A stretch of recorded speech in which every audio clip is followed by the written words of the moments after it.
Hello po. Ang pagkahilo pagkainom ng bigla ng tubig ay maaaring dahil sa ilang mga kadahilanan, permanbuelva po ulit.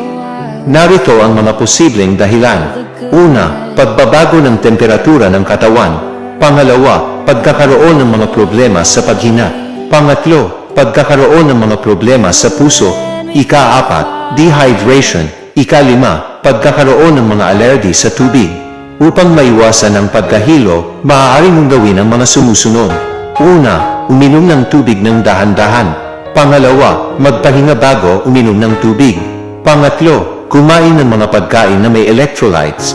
Ika-4, mag-ehersisyo ng regular. Ika-5, magpa-check up sa doktor kung nagpapatuloy ang pagkahilo.